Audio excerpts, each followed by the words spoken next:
বাংলাদেশের আকাশে দুর্যোগের ঘনঘটা, ভারী বর্ষণের দাপটে ডুবছে বিস্তীর্ণ জনপদ। বর্তমানে সারা দেশে সক্রিয়, শক্তিশালী এবং প্রায় পূর্ণাঙ্গ বৃষ্টিবলয় ঝুমুল।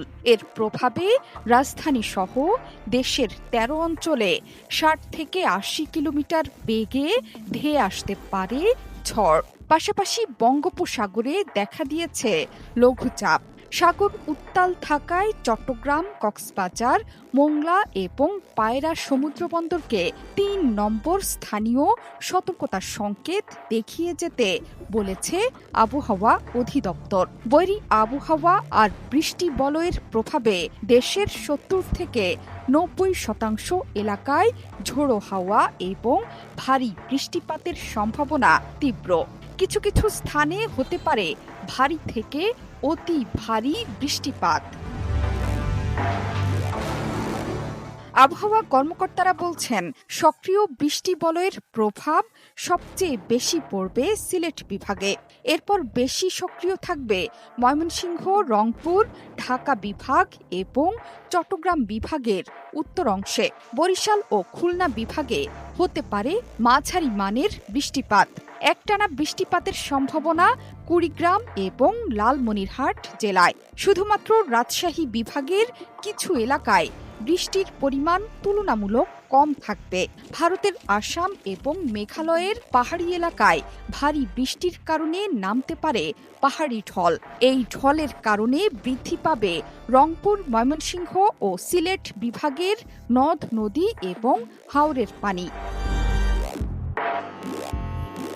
এর প্রভাবে সিলেট, ময়মনসিংহ বিভাগের নিচু এলাকায় দেখা দিতে পারে আকস্মিক প্লাবন। সেই সাথে সিলেট, মৌলভীবাজার, হবিগঞ্জ, সুনামগঞ্জ, নেত্রকোনা, ব্রাহ্মণবাড়িয়া ও কিশোরগঞ্জের নিম্নাঞ্চলে বৃষ্টির পানিতে দেখা দিতে পারে জলাবদ্ধতা। ভারী বৃষ্টিতে বিপাকে পড়বে হাওর অঞ্চলের কৃষকরা। ফলে সিলেট, সুনামগঞ্জের সুরমা, কুশিয়ারা ও মৌলভীবাজার, হবিগঞ্জ জেলার মনু, খোয়াই নদীর পানি বাড়তে পারে। একদিকে বন্যার ঝুঁকি, অন্যদিকে পাকা আধা পাকা ধান।